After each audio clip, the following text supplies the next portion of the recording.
Anti-tank guns in the open or undercover. Hello and welcome to Gus McDowell Strategy and Tactics, and thank you to our subscribers. I'm Nick McDowell. Today in Battle Lab, we're examining whether we should place anti-tank guns in the open or undercover. Our test platform is Close Combat: A Bridge Too Far, a game based on the Battle of Arnhem Operation Market Garden. Please remember to like the video and subscribe for more great strategy and tactics content. And if you want to buy me a coffee, the links to PayPal and Patreon are in the description. This experiment was suggested by a valued viewer. The hypothesis is that you should place anti-tank guns in buildings because the advantages of cover offset any reduction in observation, thus improving the anti-tank gun's overall effectiveness. The keywords here are cover and observation and effectiveness. So we will evaluate the following parameters. Cover. Casualties. Does the anti-tank gun suffer fewer casualties when placed in a building? Observation. Who gets the first shot? Does the anti-tank gun have reduced observation when placed in a building, taking longer to acquire the target? Effectiveness. Battle outcome. Does the anti-tank gun's performance improve when placed in a building? Our platform is the Battlemaker function in Close Combat: A Bridge Too Far. This function allows us to create our own battles, selecting maps, objectives, starting locations and forces. In this experiment, we will pit a British 17-pounder anti-tank gun against a German Mark IV Panzer tank. We will use the Osterbeek landing zone map. This has a clear open area with a single building. Neither side has a terrain advantage. And we can place the gun in or next to the building without significantly changing the parameters of the experiment. My only command will be to unhide the gun. I will not otherwise direct the fire of the gun. I will run the simulation 5 times with the gun in the open and 5 times with the gun undercover. Then we will compare the results. The computer will place the Panzer. I will place the anti-tank gun.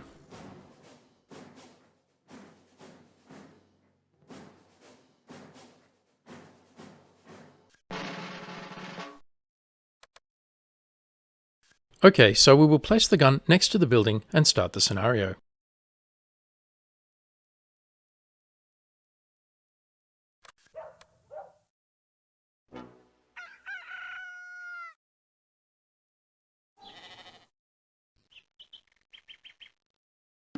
The gun fires first,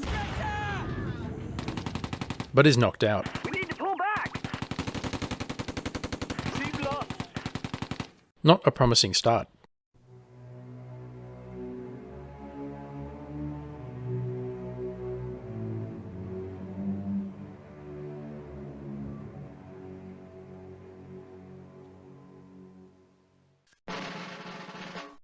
Let's try the experiment again.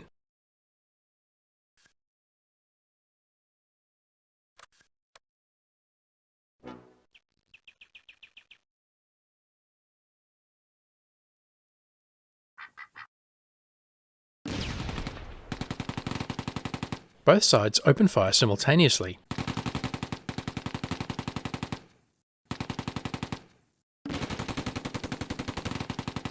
The tank seems to have the advantage with a main gun and machine gun.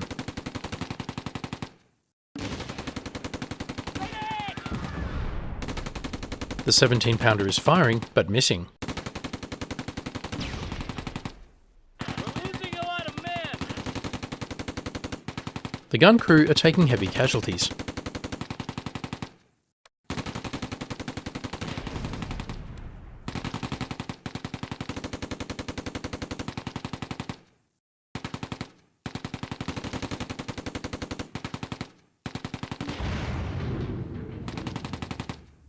We're under heavy fire!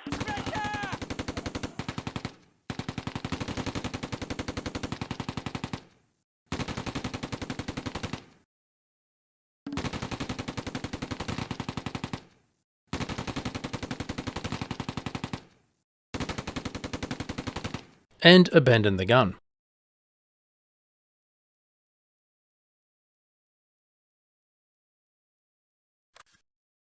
Don't shoot!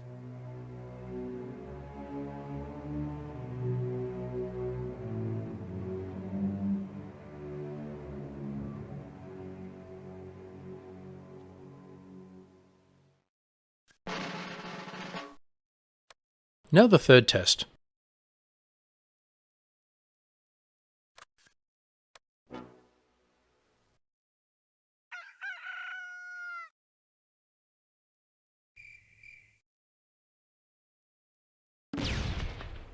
The gun gets in first. The tank responds. Head to head.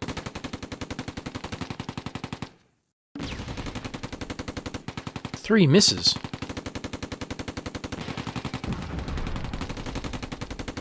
We're under heavy fire. Hit for the gun.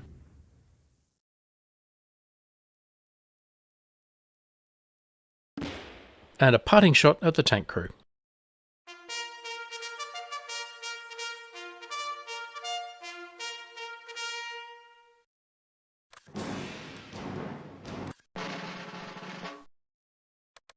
Now the fourth.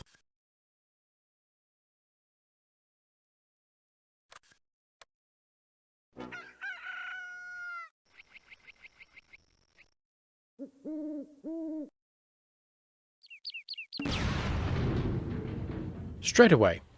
First shot. I think the practice is starting to show.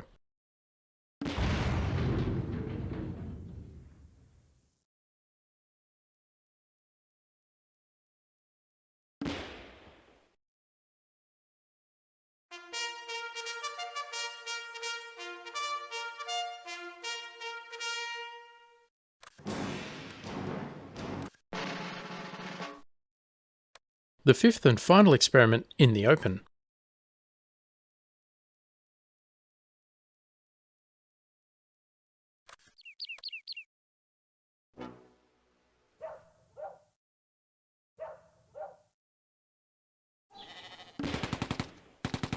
The gun fires first.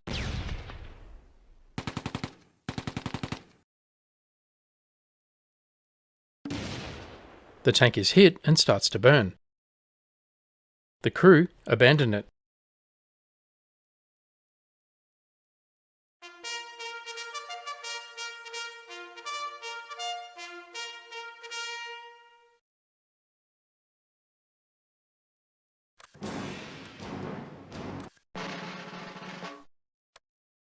Now to place the anti-tank gun undercover in the cottage building. Will this change the result? Let's find out. The tank fires first, but is knocked out.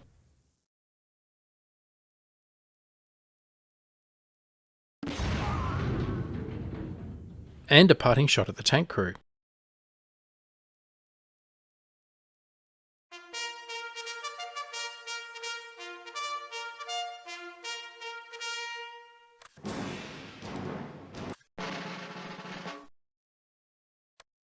Let's try again with the gun undercover.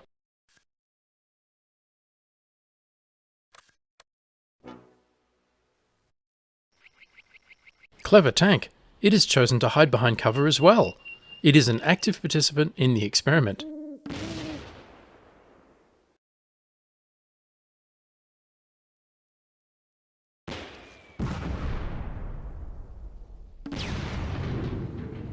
It doesn't help as the tank is knocked out.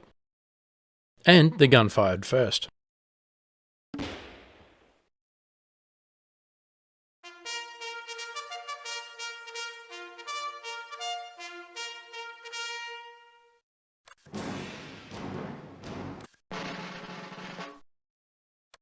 Now the third time under cover.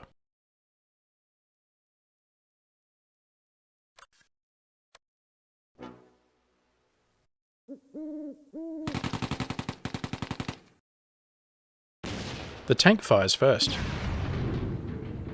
Kill on the first shot.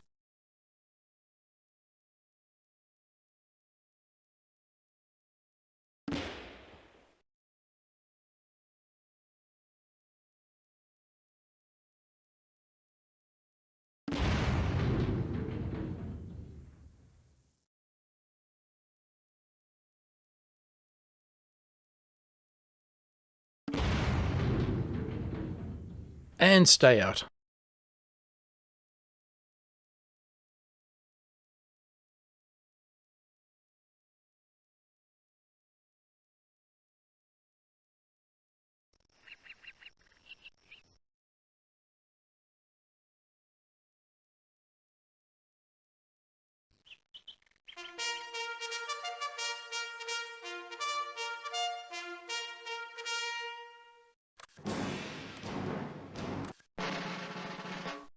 fourth time under cover.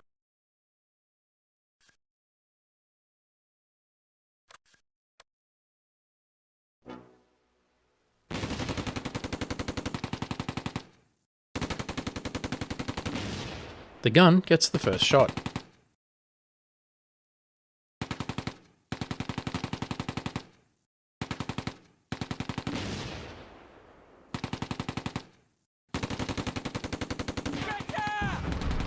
But takes casualties, despite the cover provided by the building.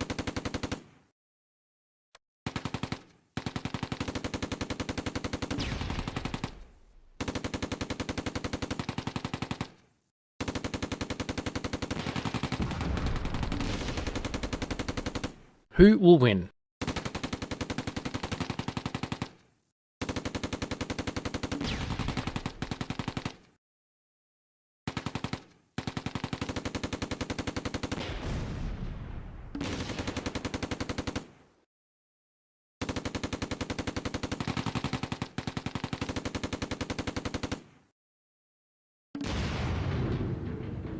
The gun prevails.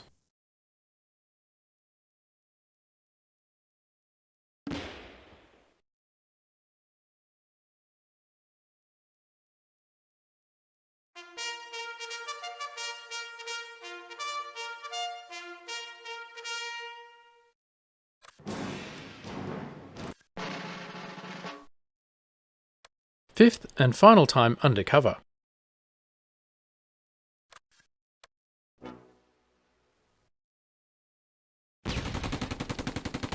Tank fires first, but is knocked out.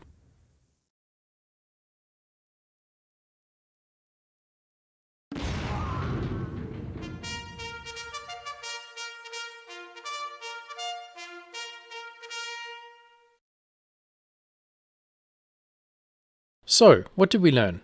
Early in the Allied ground campaign, I placed my anti-tank guns in the open to take advantage of good observation and fields of fire. But, after losing a number of guns to frighteningly accurate German mortar fire, I started to place them under cover. Which approach was best? Over 5 experiments in the open, the anti-tank gun inflicted 6 casualties for 10 of its own and knocked out 3 tanks. On each occasion, the gun fired first, or at the same time, meaning it had better observation. However, the gun was knocked out twice. Over 5 experiments under cover, the anti-tank gun inflicted 13 casualties for only 1 of its own. 4 out of 5 times the tank fired first, so being undercover does appear to reduce the gun's observation. But each time, the gun got the kill. Placing guns in the open does afford better observation, and therefore they are far more likely to fire first. But under cover, they inflict more casualties and suffer fewer, and, in the only metric that really counts, get more kills. So the experiment has proven that where possible, you should place your anti-tank guns under cover. Let me know what you think in the comments below. Thanks for watching. Don't forget to like, comment, subscribe and donate, and stay tuned for the next episode.